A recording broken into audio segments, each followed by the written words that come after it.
Welcome to Coffee with Linda.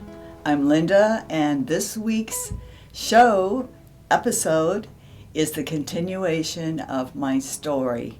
We left off last time. I was in the back of an ambulance. Seems like I've spent a big part of my life in ambulances. I don't know. And I was about 13 years old, and I had contracted encephalitis. So we'll start from there, again from my journal. And I'll read it to you because in my journal, I put down a lot of details that I thought you might find interesting. So while I was in the back of the ambulance, my mother was with me as I watched the grass go rapidly by and the siren blaring. She told me, "It's all right, Lenny. Just go back to sleep."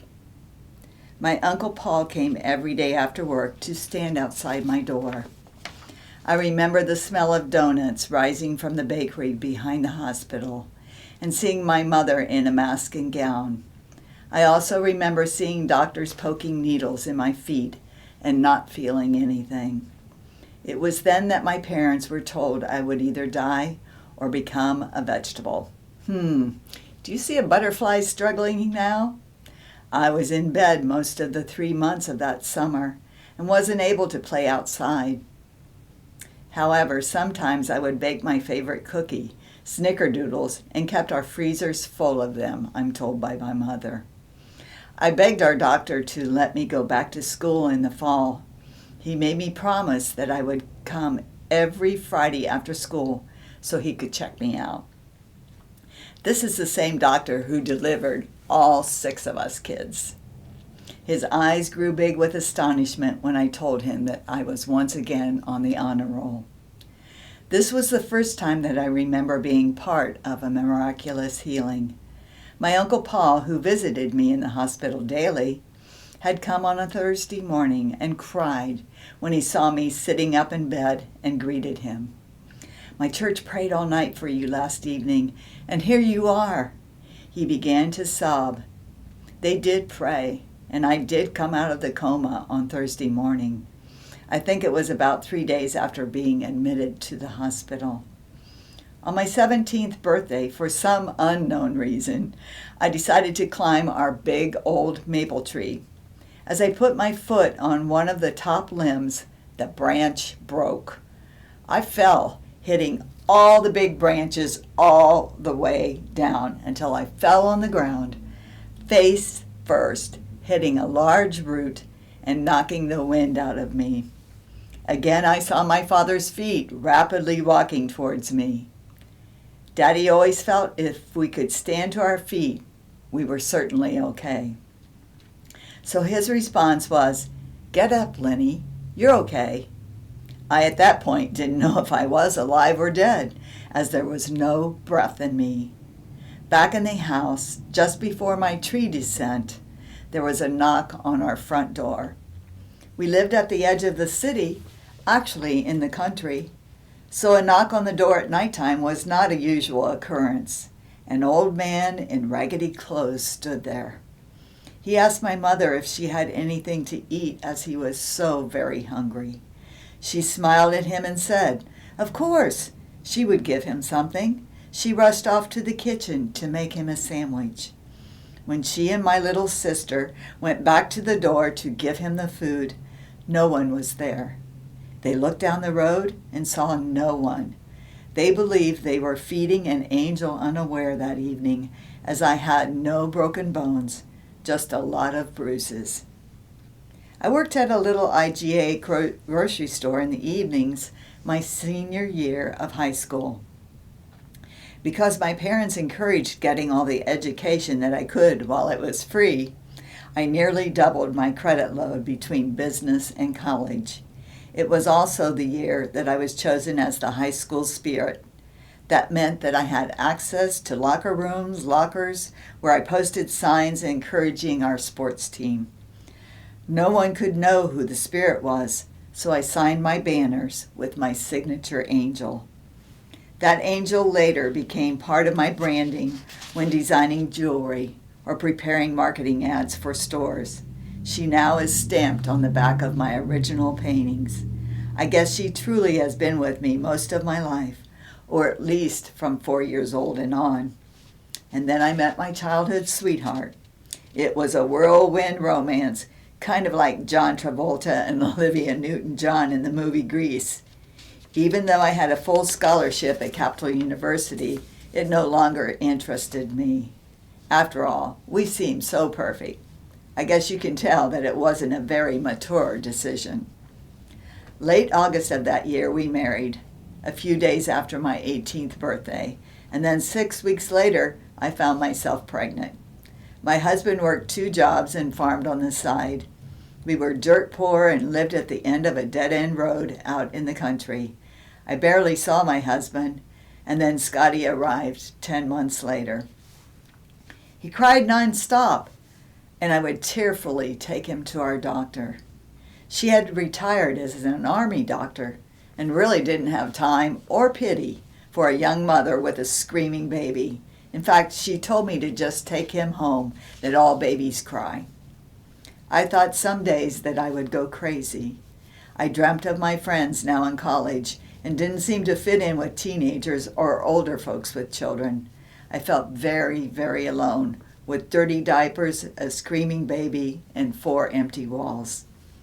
Scotty was due on the day that Neil Armstrong set foot on the moon, July 20th, 1969, but was actually born when he returned to Earth on July 25th, 1969. After the hometown return parade, my sister Bonnie in the parade marched for the bank where she worked. I took Scotty, but he cried the entire time. It was so hot, and he was 6 weeks old by then.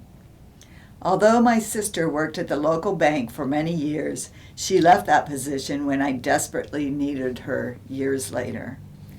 After the brain surgery, she came down for almost a year and helped take care of me.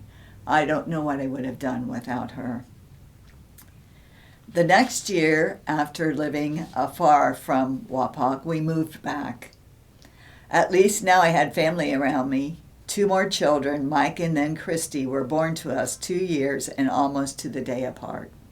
Michael was born on my 21st birthday and was truly an angel of a baby who only cried when he wanted to eat or have clean diapers. Otherwise, he pretty much slept. I was so thankful because I had been very afraid that he could have been a screamer as well. When Christy was born, just a little before my 23rd birthday, I felt my little family was now complete. Unfortunately, I met my husband at 17 years old, and after 17 years of marriage, it ended. I delved into my art and building myself a real career of designing clothing, jewelry, painting, marketing, and more, and it all left me very empty. Oh, sure, I felt some highs along the way, but it always seemed that there was a potter and I was his clay. In 1999, I bought the restaurant in Cedar Key, and then in 2001, I married the GM and chef. We seemed to be perfect for each other, but that ride, too, was to come to a screeching halt. February 22nd, 2002, I got the call that no mother wants to get. I was headed for the stage of my restaurant to do backup singing and conga playing. It was a Friday night and the place was packed. My husband Jimmy took me by the arm and said, "Linda, John is calling you. You need to take the call, honey. John is married to my daughter and was a deputy sheriff." What he said at the other end of the line nearly made me want to collapse. John spoke nervously, but without hesitation. "I'm sorry, Linda. Your son Scotty was just killed." My response was, "John, if this is some kind of sick joke, stop it." He went on, "No, Linda, it's not a joke. He was killed tonight, a little after 5. Scotty was driving a semi and a drunk driver sped through a red light. The roads were wet as it was snowing, and Scott swerved to miss him. Because he had no trailer hooked up behind him, he hit the berm and the truck went end over end in the field. Scott was thrown from the truck. and was killed instantly. It snapped his neck.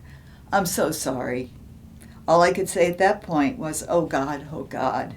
I ran down the 32 steps of the restaurant with Jimmy right behind me. Customers and friends were grabbing me to say hello, but it was a blur. My stomach felt as if it had been kicked with a powerful blow. I stayed on the phone the rest of the night trying to get flights up to Ohio, and finally secured one out of Gainesville at 5 a.m. the next morning. I wanted to hold my son and find out that this was just a very bad dream. While going through security, I sobbed as they searched me. I suppose having made such quick reservations made me a suspicious character. I sat at the back of the plane and leaned my head on the window, tears streaming down my face. Flight attendants sat with me and handed me tissues, patting my hands. I'm sure I blurted out things to them, but they didn't say a word. They just held me as we flew back to Ohio. There's something to be said about being present with the grieving. I returned a week later to the island of Cedar Key. My restaurant was jam-packed, and when I came through the doors, everyone stood to their feet. They held me and they comforted me. One woman, which I shall never forget, asked me, while her arms embraced me, if I knew that I could talk to my son. She went on to say that in the past year she too had lost her son. She then asked, why don't the four of us go to lunch sometime? I gave her a weak smile, but made a promise to myself that I would see if I could talk to Scotty. I kind of wondered, is that something that God would permit or even endorse? That night after the restaurant closed, I walked out on the balcony overlooking the Gulf of Mexico. The moon and stars were beautiful that night. I looked up and said, Scotty, if you're there, I just want you to know how much that I love you. And that's it for our episode today. I hope you continue to follow, because I know that if I could have gone through all of this, that God can give us encouragement to go through anything. So I just want you to know I love you. Bon appetit. Until next time, au revoir, and bye for now.